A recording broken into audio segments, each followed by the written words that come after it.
Salut, c'est Josh. Aujourd'hui, dans The Infographics Show, on se demande ce qui arriverait si tout le monde retirait son argent de la banque demain. En temps normal, les banques semblent ennuyeuses. Les gens utilisent leurs cartes, paient, reçoivent des virements et retirent parfois du liquide en agence. Mais en coulisses, c'est très différent. Votre banque transfère de l'argent entre comptes, accorde des prêts et investit les dépôts pour générer des rendements. Voici la partie importante, que la plupart des gens ne réalisent pas. Votre argent ne reste pas simplement dans un coffre-fort.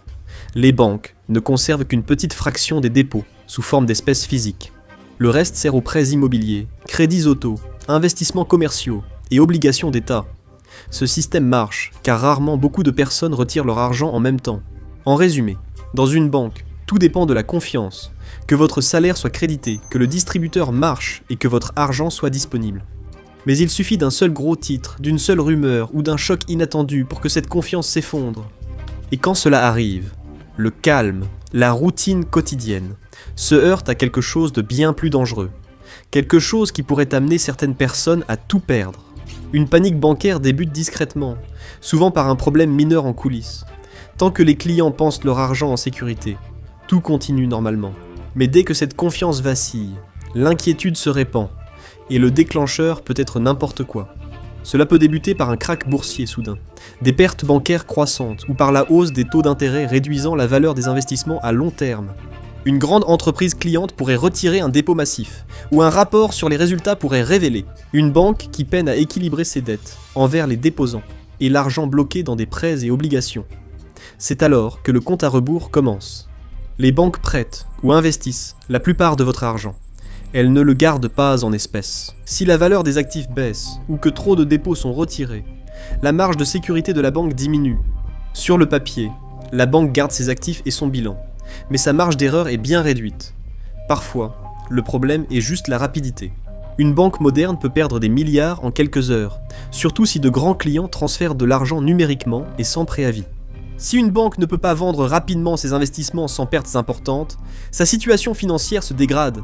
Rien n'a encore éclaté, et la banque peut encore honorer ses obligations. Les distributeurs fonctionnent, et les transferts continuent.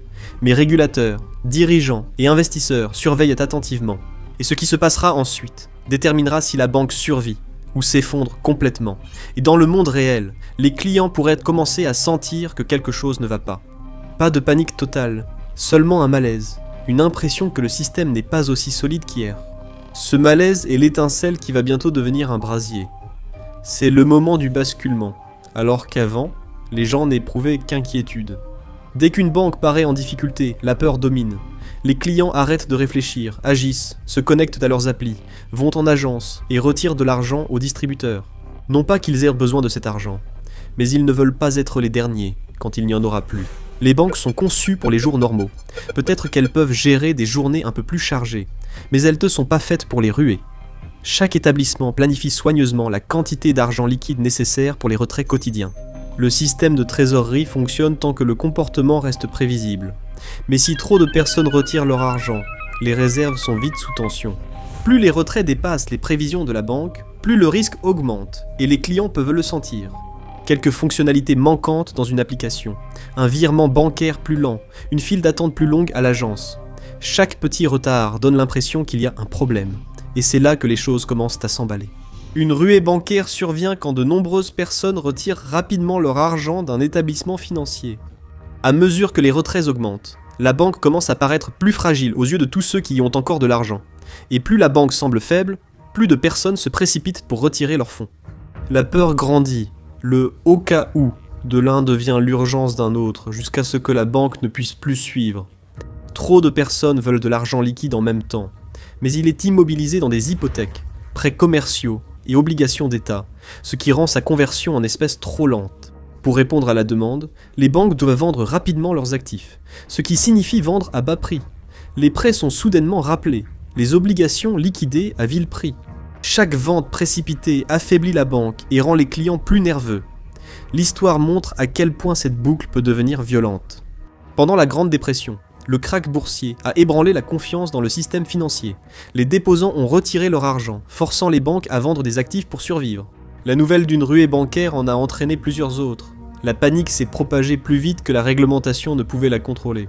En 1930, une rumeur a suffi à faire couler la Bank of the United States après qu'un client en colère ait propagé des rumeurs d'insolvabilité, attirant des foules en quelques heures. En fin de journée, des millions en espèces avaient disparu, non à cause d'une faillite initiale, mais parce que la peur avait frappé avant la vérité. La banque moderne agit encore plus vite. En 2023, Silicon Valley Bank a perdu 42 milliards de dollars en une journée, des clients d'entreprises transférant leur argent numériquement. Aucune file d'attente, ni cri, seulement quelques clics. Les retraits ont dépassé la capacité de la banque à vendre des actifs ou lever des fonds assez vite pour rembourser ses clients. Pour les clients, c'est terrifiant. Si on vous dit que votre argent n'est pas disponible, vous ne ressentez pas du soulagement mais pensez « que cache-t-il » Cette idée jette de l'huile sur le feu. À ce stade, la panique bancaire n'est plus contrôlée. Chaque retrait rend le suivant plus urgent. Chaque gros titre attire plus de clients réclamant leur argent. Et le pire, c'est que ce n'est que le début. Une fois que la panique atteint les banques, les dégâts ne restent pas confinés à l'intérieur. Ils commencent à se répandre dans toute l'économie. C'est à ce moment-là que les mesures d'atténuation entrent en jeu. Des tactiques d'urgence sont mises en place pour calmer la panique, restaurer la confiance et éviter la faillite de l'institution. Certaines de ces mesures sont subtiles, d'autres sont spectaculaires, et toutes visent à gagner du temps. D'abord, les banques essaient de tout ralentir. Autrefois, les banques ralentissaient les files d'attente lors des récessions aux États-Unis. Les employés et leurs proches se mettèrent devant les guichetiers, effectuant de petits dépôts et retraits pour encombrer le système et retarder l'affluence jusqu'à la fermeture. Aujourd'hui, la même idée existe de façon numérique. Les virements prennent soudainement plus de temps. Les applications affichent des problèmes techniques, les transferts sont retardés, des limites sont imposées sur le montant que vous pouvez déplacer en une journée. Rien de tout cela ne résout le problème. Cela ne fait que ralentir l'hémorragie suffisamment longtemps pour que la banque puisse réagir, puis elle commence à chercher désespérément de la liquidité. Si les réserves sont insuffisantes, la banque emprunte à d'autres banques, sur les marchés monétaires ou auprès de la banque centrale, appelée prêteur en dernier ressort. Ils injectent des liquidités pour éviter la disparition d'institutions normalement fonctionnelles en cas de panique. En 2023, la Réserve fédérale américaine a lancé un programme permettant aux banques d'emprunter avec leurs actifs en garantie pour gérer les retraits. Si ces investissements arrivent à échéance à leur pleine valeur, ces programmes visent à transformer rapidement des actifs gelés en liquidités. Si une banque emprunte rapidement une grande somme, elle peut stopper une ruée avant qu'elle ne devienne fatale. Mais cela comporte aussi des risques. Cela permet de maintenir l'activité aujourd'hui en reportant les problèmes. Puis vient l'apaisement. L'assurance des dépôts aux États-Unis est l'un des meilleurs outils contre la panique. La Federal Deposit Insurance Corporation, ou FDIC, a été créée après la Grande Dépression pour garantir l'argent des clients jusqu'à une certaine limite. Si une banque fait faillite, la protection des dépôts rassure les clients et limite la panique. En cas de faillite réelle, l'assureur intervient. Parfois, une banque solide rachète celle en difficulté, sans que les clients s'en aperçoivent. D'autres fois, les régulateurs la saisissent et vendent les actifs pour rembourser les déposants. L'assurance des dépôts ne crée pas de nouvel argent, mais elle répartit les pertes à travers le système. Les banques peuvent aussi essayer de bloquer l'argent sur place. Une autre stratégie est d'encourager les dépôts à terme, qui offrent un meilleur taux d'intérêt, mais ne sont pas accessibles avant une date précise. En bloquant certains engagements, les banques se protègent contre des demandes soudaines de liquidité.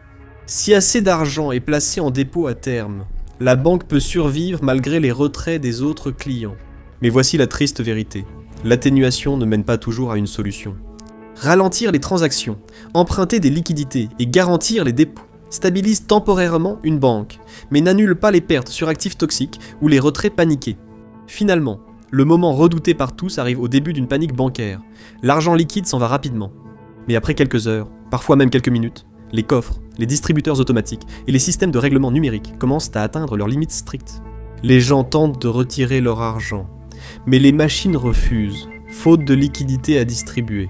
La dure réalité, c'est que même si la banque possède des actifs qu'elle pourrait vendre, il n'y a tout simplement pas assez de temps pour les convertir en liquidités et les verser sur les comptes des clients. La panique pousse la plupart des gens à demander leur argent en même temps, et la banque ne peut pas suivre. Mais il y a un scénario encore plus effrayant. La banque a pu vendre tous ses actifs, souvent à perte, ce qui signifie qu'il ne reste plus d'argent. Ici, la seule manière de récupérer leur argent est qu'une autre entité, comme le gouvernement ou une institution financière, intervienne. À ce stade, la banque ne décide pas d'arrêter de payer. Elle ne peut simplement plus répondre à la demande. L'argent est bloqué dans des ventes futures ou des prêts, alors que les clients en ont besoin maintenant. Quand la liquidité manque, la crise passe de la peur aux mathématiques.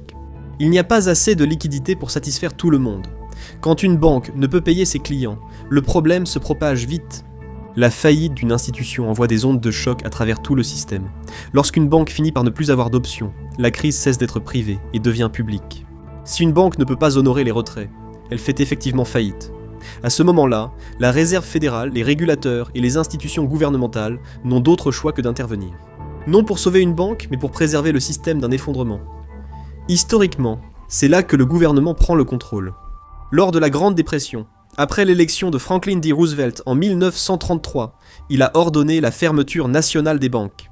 Toutes les banques ont fermé temporairement pour permettre aux inspecteurs fédéraux de vérifier leur solidité. Les banques fragiles ont été réorganisées, fusionnées ou fermées. Roosevelt savait que l'argent dépend autant de la psychologie que des mathématiques, alors il a parlé directement au public. Dans ses émissions radio, il affirmait qu'il valait mieux garder son argent à la banque que sous un matelas. Il a promis que les banques rouvertes protégeraient les dépôts, et que le gouvernement n'autoriserait pas la poursuite sans fin des faillites.